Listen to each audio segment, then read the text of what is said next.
안녕하세요. 저는 올해 30대 후반이 된 남자입니다. 저는 경기도에 살고 있고 눈에 넣어도 아프지 않은 귀한 딸과 함께 살고 있어요. 저도 정말 여러분들 못지않게 다사다난한 인생을 살았다고 해도 과언이 아닙니다. 가끔씩 과거를 다시 회상해보면 제가 어떻게 버텼나 싶네요. 저는 평범한 가정 환경에서 외동아들로 자랐고 결혼도 무탈하게 했습니다. 아버지는 대기업을 다니셨고 어머니는 무직으로 집에 서 계셨죠. 저도 나름 만족하는 직업을 가졌고 저희 가족은 행복했습니다. 그리고 갓 태어난 토끼 같은 딸도 있었기에 세상 어느 것도 부럽지 않았죠. 아내도 저를 많이 사랑해 주었고 저도 세상의 여자는 아내밖에 없었기에 한눈 팔지도 않았습니다. 퇴근하고 집으로 가면 사랑하는 아내와 딸이 저를 반겨주니까 너무 좋았죠. 딸이 이제 막 갓 태어나고 아내도 산후조리원을 이제야 퇴원을 해서 드디어 저희 집에 행복만 가득할 줄 알았어요. 저는 누구보다 듬직하고 멋진 남편과 아빠가 되겠다는 다짐을 했거든요. 그런데 저에게 이런 충격적인 일이 생길 줄은 꿈에도 몰랐습니다. 제가 퇴근하고 집에 돌아오니 집이 난장판이 돼 있더라고요. 집안에는 딸이 혼자서 펑펑 울고 있었고 아내가 없었습니다. 그리고 집에 도둑이 든 것처럼 집안 곳곳에 뒤지는 적이 잔뜩 있었기에 혹시라도 아내에게 나쁜 일이 생긴 건가 싶어서 바로 경찰에 신고를 했더니 저에게 뜻밖의 말을 하더라고요. 지금 경찰서에 제 아내가 있다고 하면서 말이죠. 바로 경찰서로 오라고 했습니다. 저는 아내가 도둑을 신고한 건가 싶어서 딸을 안고 급하게 경찰서로 갔어요.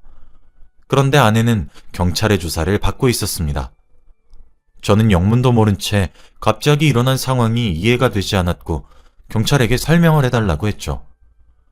그런데 경찰이 저에게 해준 말은 정말 충격적이었어요. 제 아내가 범죄자라고 했거든요. 저도 모르게 제 통장과 핸드폰이 범죄에 쓰였다고 합니다. 규모가 큰 범죄였고 범인의 공범이 아내라고 하더라고요. 그리고 무엇보다 아내는 전과 5범이었습니다. 저는 처음 알게 된 사실이 도저히 믿기지 않았고 저는 사람 잘못 봤다며 경찰서에서 난동을 피웠어요. 그렇게 곱고 순한 아내가 어떻게 전과 5범의 상습범이라고 할 수 있나요? 당연히 믿지 않았고 저는 어떻게든 아내와 이야기를 해보려고 했습니다. 아내는 경찰서에서 저를 한 번도 쳐다보지 않았고 묵묵히 조사에만 임하더라고요. 딸은 더 크게 울어댔고 경찰서는 난장판이 되었습니다. 아내가 지금까지 저질렀던 전과를 확인해보니 정말 어마무시하더라고요. 사기에 절도, 폭행 등등 아주 많았습니다. 제가 이런 것도 안 알아보고 결혼했냐고 하면 다들 한심하게 보시겠죠. 저는 아내에게 푹 빠져 있었고 세상의 여자는 오로지 아내뿐이었습니다. 그래서 이 사람이 뭘 하던 다 예뻐 보였고 이런 검은 속내가 있을 줄은 꿈에도 몰랐죠. 그리고 티도 안 나게 범죄를 저지르고 다녔기에 제가 알 수가 없었습니다. 경찰도 잡는데 엄청 오랜 기간이 걸렸다고 하더라고요. 이 사실을 저에게 말도 안 해주고 결혼을 한 아내에게 배신감을 심하게 느꼈지만 제가 어떻게 할 수 있는 건 없었습니다. 아내는 계속해서 저와 대화를 거부했고 저는 딸을 안은 채 집으로 돌아와야 했죠. 아내는 변호사를 선임할 돈도 없었고 합의금도 없었기에 어쩔 수 없이 교도소로 들어갔습니다. 순식간에 일어난 일이라 놀랄 틈도 없었죠. 아내는 끝까지 저와 딸에게 한마디의 말도 하지 않았습니다. 그렇게 저는 혼자 남겨지게 되었죠. 아이는 갓난아이였고 아직 엄마의 모유를 먹어야 했습니다. 그런데 이렇게 필요한 상황에 엄마 없이 저 혼자 어떻게 키우나요? 너무 막막했고 한순간에 범죄자 아내를 두게 된 저는 모든 게 당황스러웠습니다. 어떻게 저에게 자신의 전과를 숨기고 결혼할 수 있나요? 그런 사람이 제 딸의 엄마라는 사실을 용납할 수 없었습니다. 아내가 전과가 많아서 그런지 이혼도 쉬웠고 딸과 인연을 끊게 하는 것도 쉽더라고요. 그렇게 저희 호적에서 아내는 없어졌고 아예 남남이 되었습니다. 저는 어떻게든 혼자서 악착같이 잘 살아보려고 했어요. 그런데 세상이 제 뜻대로는 되지는 않더라고요. 회사에서 제 아내가 전과 5범인 것이 소문이 났고 제 통장과 핸드폰이 범죄에 쓰였다는 것이 소문이 나서 결국 저는 회사에서 잘리고 말았습니다. 제가 공무원도 아니고 일반 직장인이어서 자르는 게 쉬웠어요. 그리고 마침 그때가 회사가 불경기여서 정리해고라 하는 시기였거든요.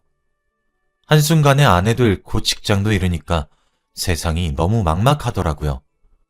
돈을 어떻게 벌어야 할지부터 제 딸을 어떻게 먹여야 살려야 할지 너무 걱정되었습니다. 다행히도 처음에는 아버님께서 조금씩 도움을 주셨어요. 제가 힘들다는 것을 아시고는 어머니 몰래 용돈을 보내주셨습니다. 어머니는 제가 아내를 잘못 만난 것이 제 탓이니 저보고 책임지라고 하셨거든요. 아마 아버지까지 저에게 등을 돌리셨다면 저는 아마 살 수 없었을 겁니다. 그렇게 아르바이트도 하고 아이도 돌보면서 혼자 버티듯이 살고 있었어요. 그런데 어느 날 갑자기 아버지가 저를 조심스럽게 부르시며 술 한잔을 하자고 하시더라고요. 원래 이렇게 상황이 나빠지기 전에는 아버지와 저 이렇게 단둘이서 술을 자주 마셨습니다. 저희 부자 관계가 워낙 사이가 좋아서 진솔한 이야기도 많이 나누거든요. 그런데 한순간에 상황이 이렇게 악화되어서 저는 일하고 딸을 돌보느라 많이 바빠 아버지와 술 한잔할 여유도 없었습니다. 정말 오랜만에 아버지가 저에게 술 한잔을 권유하셨고 저희 부자는 술을 먹게 되었죠. 그런데 그날따라 아버지의 표정이 평소와 다르더라고요. 무언가 하고 싶은 말이 있는데 입 밖으로 차마 꺼내지 못하고 있는 듯한 표정이었습니다. 저는 아버지가 말을 하실 때까지 기다렸고 결국 아버지는 1시간 동안 고민하시다가 말을 꺼내셨죠. 그런데 아버지는 저에게 충격적인 말을 했습니다. 내가 얼마 전에 며느리를 보고 왔다. 아버지는 저 모르게 혼자서 전 와이프 면회를 하러 교도소에 들렀다고 하더라고요. 저는 한 번도 면회를 가볼 생각을 하지 않아서 아버지가 그 여자를 보러 갔다길래 조금 놀라기도 했고 어떻게 지내고 있는지 궁금하기도 했습니다. 제가 알고 있는 그 사람이라면 아마 지금쯤 저와 딸에게 미안해서 울고 있을 거라고 생각했죠. 그런데 아버지가 하시는 말씀은 제 예상과 정반대였습니다. 아버지와 전 와이프가 둘이서 얼굴을 마주보고 앉아서 이야기를 나누었대요. 그런데 한마디의 사과도 없이 화부터 냈다고 합니다. 그러면서 전 와이프가 하는 말이 딸이랑 제가 자기 인생에서 짐이었다고 합니다. 그리고 교도소에 들어와서 인생 새 출발해서 좋다고 했다네요. 무엇보다 나중에 출소하면 딸 양육권 빌미로 저에게 돈 좀 뜯고 자기 사업 자금을 마련하겠다고 했답니다. 그걸 저희 아버지에게 당당히 말했대요. 그걸 듣는데 온몸에 소름이 돋는 거 있죠. 제가 도대체 이 여자에게 얼마나 속고 산 건가 싶었습니다. 제 기억 속에 남아있던 그 여자는 애초부터 없는 사람이었던 거겠죠. 그날 저는 아내에게 배신감을 느꼈고 딸을 이용해 돈을 벌겠다는 생각을 하는 게 너무 수치스러웠습니다. 그리고 아버지는 저에게 절대 그 여자에게 흔들리지 말라고 하더라고요. 그 말을 하고 싶어서 저에게 술을 먹자고 했다고 합니다. 저는 아버지의 말을 듣고 다시 한번 그 여자에 대해 생각하게 되었고 마음을 다잡을 수 있게 되었죠. 솔직히 그 전까지는 전 와이프도 사정이 있었겠지 싶었고 이야기 한번 못하고 들어가서 제가 잘 몰랐습니다. 그런데 아버지 말을 듣고 나니까 확실히 알겠더라고요. 그 사람은 애초부터 모성애 따윈 없었고 저를 남편으로 생각한 적은 있을까요? 출소하고 저에게 찾아와서 아무리 불쌍한 척을 해도 저는 돈 한 푼 줄 생각 없었습니다. 그리고 무조건 제 딸을 떳떳하게 잘 키울 거라고 다짐했죠. 그렇게 저는 아버지의 말을 듣고 자극을 받아 다음날 일을 하나 더 늘렸습니다. 저는 돈을 벌기에 급급했기에 투잡을 뛰었죠. 그런데 조금 삶이 나아지려나 싶었는데 엎친 데 덮친 격으로 저에게 안 좋은 일이 생기고 말았습니다. 바로 아버지가 빚을 떠안게 되셨거든요. 대기업에 다니는 아버지는 착해 빠지셔서 친구랑 같이 사업을 하신다고 회사에 사직서를 내고 나오셨어요. 사실 그때 저와 어머니가 미친 듯이 말렸지만 자기만 믿으라고 했습니다. 그런데 아버지 친구가 결국 아버지를 배신했고 아버지가 모든 빚을 떠안게 되셨어요. 결국 그 일이 있고 어머니는 집을 나가셔서 돌아오지 않았습니다. 아버지는 매일 술을 달고 사시면서 그때의 선택을 후회했고 저에게 미안하다고만 하셨죠. 결국 저 혼자 아버지까지 먹여 살려야 하는 입장이 되었습니다. 그리고 아버지의 빚까지 같이 갚아드려야 했죠. 숨이 턱턱 막히는 기분에다가 하루하루를 살기 힘들었습니다. 조금 삶이 나아지려고 하면 저에게 더 큰 숙제가 눈앞에 왔거든요. 매일같이 세상을 원망했고 생을 마감하고 싶었던 순간도 많았지만 제 딸을 보면서 마음을 다잡았어요. 아버지는 알코올 중독자로 사셨고 제가 아무리 말을 해도 듣질 않았습니다. 매일같이 신세한탄만 했고 정작 일은 저 혼자만 해야 했죠. 저는 매일을 악착같이 살았습니다. 지금 투잡을 해도 먹고 살기 힘들었기에 결국 저는 쓰리잡을 하게 되었죠. 새벽에는 우유 배달을 하면서 살았고 낮에는 공장에서 자비를 하고 밤에는 호프집에서 서빙 일을 했습니다. 그렇게 살다 보니까 정말 제 시간이 하나도 없더라고요. 하루에 잠은 4시간 자면 많이 잔 거였습니다. 집에 돌아가면 늘어가는 술병은 저 혼자 치웠죠. 다행히 딸은 옆집 아주머니께서 돌봐주셔서 다행이었어요. 그렇게 몇 달 동안 살았습니다. 제가 살고 있는 건지 죽은 건지 모를 만큼 제정신이 아닌 채로 살았던 것 같아요. 그런데 제가 이렇게 몸을 혹사하면서까지 돈을 벌고 있는데도 제 마음대로 돈이 모아지지 않더군요. 아버지 빚은 줄어들 틈이 안 보였고 딸아이의 기저귀 값과 분유값은 장난 아니었습니다. 어느 날은 저희 집에 전기가 끊겨서 보일러가 되지 않았던 적이 있었어요. 딸은 춥다고 울어대고 입에서 입김이 폴폴 나오는데 어찌할 방법이 없으니까 너무 답답하더라고요. 하필 또 그때가 옆집 아주머니께서 며칠 집을 비우는 날이라 딸을 제가 돌봐야 했습니다. 딸에게 너무 미안하고 이 상황을 해결할 방법을 찾지 못하니까 눈물이 나더라고요. 딸의 옷은 너무 얇고 겨울옷은 없었습니다. 그래서 제가 생각해낸 방법이 저희 집에 있는 수건을 딸에게 돌돌 감쌌어요. 그렇게 수십 겹을 딸에게 수건을 감싸서 따뜻하게 해주었습니다. 그렇게 하니 조금은 잠잠해지더라고요. 위기는 넘겼지만 제 딸에게 얼마나 미안했는지 모릅니다. 제가 과연 이렇게까지 해서 딸을 키우는 게 과연 딸에게 좋은 건지 모르겠더라고요. 수건에 감싼 딸이 새근새근 자고 있는 걸 보는데 저도 모르게 눈물이 흐르더군요. 옆에서 아버지는 술에 취해서 코를 골며 자고 있었습니다. 이렇게밖에 못해주는 아빠인데 딸을 제가 계속해서 키운다는 건 제 욕심이 아닐까 싶었죠. 제가 이렇게 아이를 계속해서 키우겠다고 고집을 피운다고 제 딸이 행복할까 싶었습니다. 혼자 눈물을 뚝뚝 흘리면서 그런 생각을 했네요. 그런데 결국 제가 엄청난 결정을 하게 된 결정적인 일이 일어나고 말았습니다. 아주머니가 그날은 저희 집에 오셔서 제 딸을 돌봐주고 있었어요. 그런데 저에게 급히 연락이 오더라고요. 원래 제가 일할 때 급한 일 아니시면 연락을 안 하시는 분이라 무슨 일이 생긴 걸까 싶어 급히 받았는데 아주머니가 하시는 말씀은 정말 충격적이었습니다. 아버지가 술에 취해서 아주머니와 제 딸을 폭행했다고 하더라고요. 아이를 안고 있는 아주머니한테 물건을 마구 집어 던졌대요. 아주머니가 아이를 안고 등을 돌린 채로 모든 걸 다 감수하셔서 딸은 안 다쳤지만 아주머니가 지금 심각하게 다쳤다고 합니다. 그래서 지금 딸과 함께 병원에 있다고 하더라고요. 결국 아주머니는 전치 10주 판정을 받았습니다. 그런데 아주머니는 오히려 저희 아버지를 이해해 주시며 그럴 수도 있다고 고소 안 할 테니 걱정하지 말라고 하더라고요. 제가 늘 받기만 한 것 같아서 너무 죄송했습니다. 그리고 아버지에게 화가 미친 듯이 났어요. 아무것도 하지 않으시면 집에 조용히 계셔도 모자랄 판에 이렇게 자기 몸 하나도 못 가누고 사고만 치니까 같이 살 수 없겠더라고요. 그리고 아주머니가 입원하고 계시고 더 이상 제 딸을 돌봐줄 사람이 없었기에 딸과 아버지를 같이 두게 할 수 없었어요. 저는 정말 오랜 고민 끝에 딸을 보육원에 보내기로 했습니다. 저도 쉬운 결정이 아니었고 밤새 고민했어요. 과연 이게 맞는 선택인지 나중에 후회는 하지 않을까 걱정했죠. 그런데 딸을 보육원에 잠시 맡기고 일에만 전념하고 최대한 빨리 딸을 다시 데리고 나오기로 결심했습니다. 보육원에 보내지 않으면 딸을 돌봐줄 사람이 없을 뿐더러 아버지에게 위험할 수도 있었거든요. 저는 그날 눈물을 미친 듯이 흘리며 딸을 보육원으로 보냈습니다. 그리고 시간이 날 때마다 딸을 보러 보육원에 갔어요. 그런데 제가 키울 때보다 더 좋은 곳인지 살도 많이 오르고 많이 웃더라고요.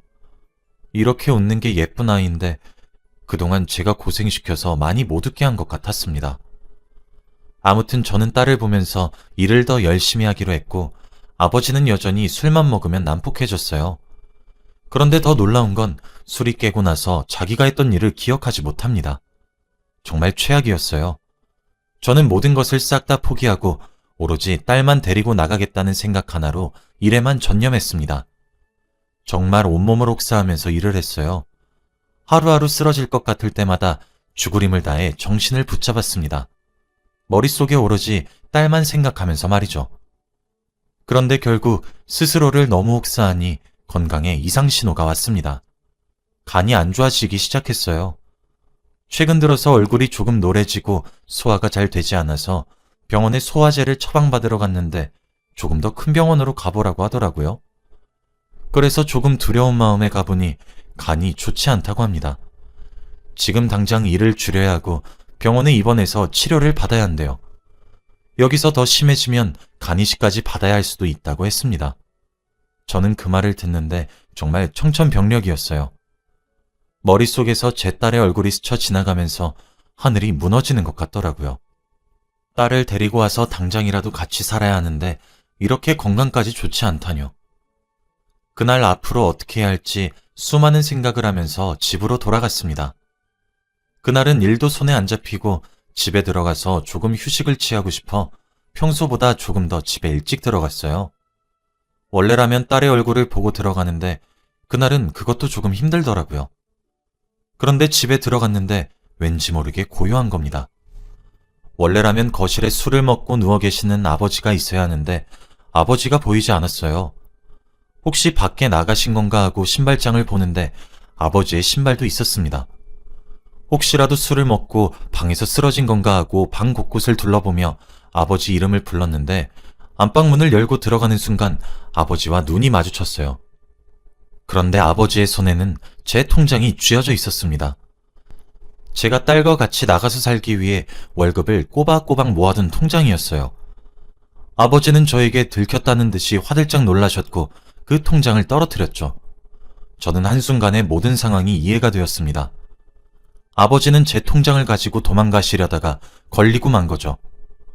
저는 아버지를 믿진 않았지만 절도까지 하실 줄은 꿈에도 몰랐습니다. 화가 머리끝까지 나서 아버지를 밀치고 통장을 들고 나왔어요.